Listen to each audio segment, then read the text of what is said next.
বীর শহীদ ওসমান হাদির স্মরণে আজকের এই দোয়ার মাহফিলের সুযোগ্য সভাপতি অভয়নগর উপজেলার সম্মানিত আমির সরদার মোহাম্মদ শরীফ, উপস্থিত বাংলাদেশ ইসলামী ছাত্র শিবির শহীদ সংগঠন, মানুষ গড়ার সংগঠন, ইসলামী ছাত্র শিবিরের সুযোগ্য জেলা সভাপতি মোহাম্মদ আশিকুজ্জামান, নয়াপাড়া পৌরসভার বাংলাদেশ জামাত ইসলামীর সম্মানিত আমির মাওলানা আলতাফ হোসেন সহ জামাত ইসলামী নেতৃবৃন্দ, সম্মানিত সাংবাদিক ভাইরা,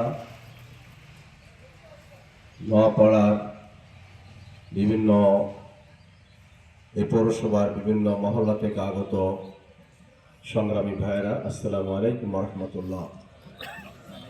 আজকে গোটা জাতি অত্যন্ত দুঃখিত এবং মর্মাহত।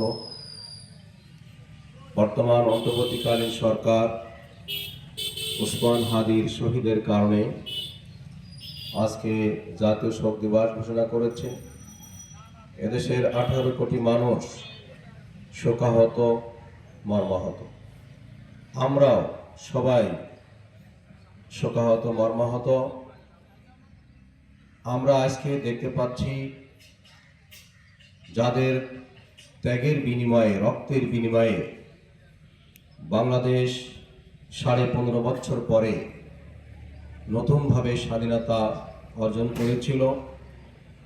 এই স্বাধীনতার নায়ক যারা ছিল তার ভিতরে ঢাকা বিশ্ববিদ্যালয়ের কৃতি ছাত্র ওসমান হাদি একজন। যে ওসমান হাদি ছিল আপোষহীন, তার ভিতরে কোনো লোভ ছিল না। বাংলাদেশের স্বাধীনতার সার্বভৌমত্ব অক্ষুণ্ণ রাখার জন্যে স্বাধীনতার বিরোধী শক্তির বিরুদ্ধে তিনি ছিলেন সবসময় সোচ্চার। সে নিজেই ইনকিলাব মঞ্চ, একটি মঞ্চ তৈরি করেছিল, যার ব্যানারে বিভিন্ন ধরনের প্রোগ্রামের মাধ্যমে বাংলাদেশের 18 কোটি মানুষের সামনে তার মেসেজটা দিয়ে দিত। আমরা দেখেছি 24-এর গণবিপ্লব, 24-এর জুলাইয়ের যোদ্ধা, এই বিপ্লবে যারা যোদ্ধা হিসেবে নেতৃত্ব দিয়েছেন ওসমান হাদি তার ভিতরে একজন। আমরা আজকে তাদের আত্মত্যাগের বিনিময়ে আমরা আজকে দাঁড়িয়ে এখানে কথা বলার সুযোগ পেয়েছি। যে গণবিপ্লবে বাংলাদেশের ওসমান হাদির মতো 2000 তরুণ স্বৈরাচারী ফ্যাসিবাদী শক্তির দোসরদের হাতে গুলিবিদ্ধ হয়ে শাহাদত বরণ করেছিল। প্রায় 40,000 ছাত্র, যুবক, শ্রমিক যারা আহত হয়েছিল। আমরা দেখেছি সেখানে স্কুলের, প্রাইমারি স্কুলের ছাত্ররাও আছে, 6ষ্ঠ শ্রেণীর ছাত্ররাও তারা শহীদ হয়েছে।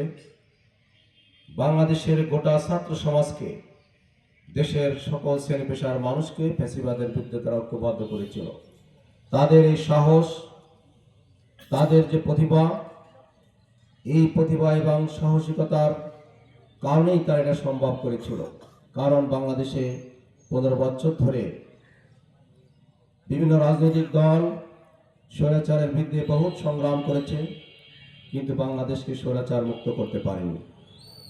কিন্তু এই তরুণ নেতৃত্ব যেভাবে বাংলাদেশের বারবার বিপ্লব করেছে, 1971 সালের বিপ্লব করেছিল তরুণরাই, দেশকে স্বাধীন করেছিল তরুণরাই, লাখো শহীদ রক্তের বিনিময়ে সেদিন দেশ স্বাধীন হয়েছিল।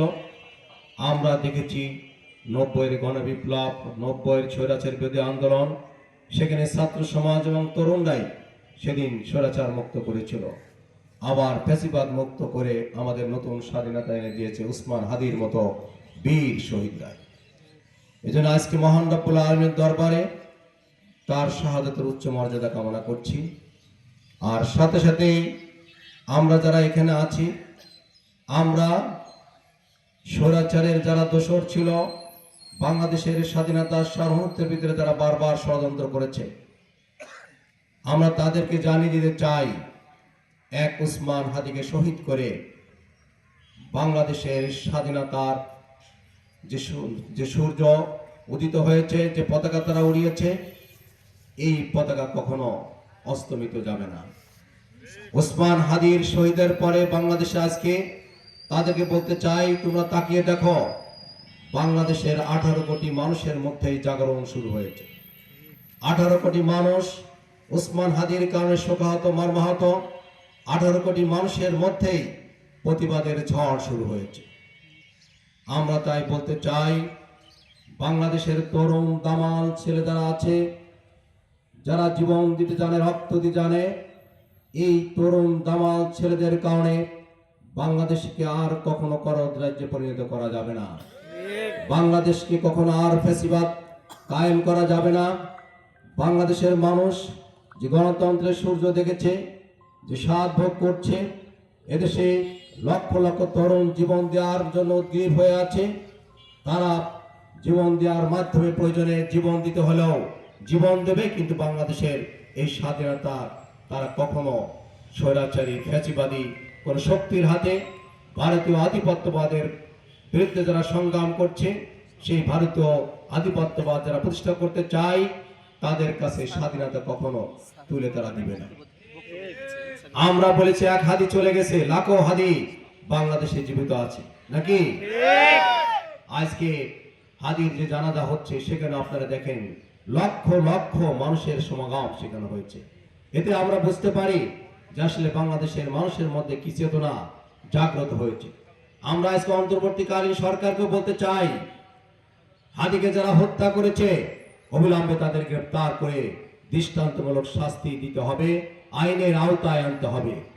আমরা দেখেছি বাংলাদেশের আইন শৃঙ্খলা কমিটি যারা সদস্য, আমরা 14 সালে, 15 সালে, 16 সালে দেখেছি আমাদের একজন ব্যক্তিকে ঢাকাতে ধরে তাকে ক্রস ফায়ার দেওয়া হয়েছে। কিভাবে? তার পরিবারের সাথে কোনো সম্পর্ক ছিল না, কিন্তু তারা ট্র্যাকিং করে বিভিন্নভাবে গোয়েন্দা সংস্থা তাদেরকে তাদের দক্ষতা দিয়ে গ্রেফতার করে আমাদের ভাই থেকে তারা ক্রস ফায়ার দিয়েছে। কিন্তু আজকে আমরা বলেছিলাম, হাদিকে যারা হত্যা করেছে তাদেরকে কি বাংলাদেশে কোথাও খুঁজে পাওয়া যাচ্ছে না? আমরা বলতে চাই, অবিলম্বে হাদির হত্যাকারীদেরকে গ্রেফতার করতে হবে।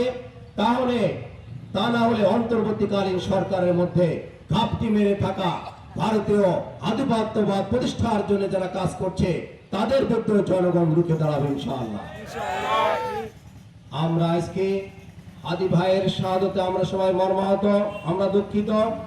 আমরা হাদির সৈনিক, আমরা এই জুলাই যোদ্ধা যারা যুদ্ধ করেছিল তাদের সৈনিক হিসেবে আমরা আগামী দিনে বাংলাদেশের স্বাধীনতা সার্বভৌমত্ব রক্ষার জন্য সর্বাত্মকভাবে সংগ্রাম চালিয়ে যাব ইনশাআল্লাহ। আসুন আমরা হাদির খুনিদের গ্রেপ্তারের জন্য অবিলম্বে এই সরকারের কাছে জোর দাবি জানাই।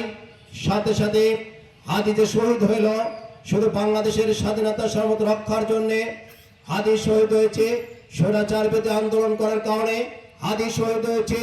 বাংলাদেশকে দুর্নীতি মুক্ত, সন্ত্রাস মুক্ত, চাঁদাবাজ মুক্ত একটি ইনসাফ ভিত্তিক বাংলাদেশ তার ছিল স্বপ্ন, যার কারণে আপসী নেতা হিসেবে রাজপথে সে লড়াই করেছে। তার ইচ্ছা ছিল আগামী দিনে নির্বাচনের মাধ্যমে বাংলাদেশ দুর্নীতি মুক্ত হবে, সন্ত্রাস মুক্ত হবে, চাঁদাবাজ মুক্ত হবে। চাঁদাবাজের বিরুদ্ধে, সন্ত্রাসের বিরুদ্ধে কথা বলার কারণে আজকে তার জীবন দিতে হয়েছে। আসুন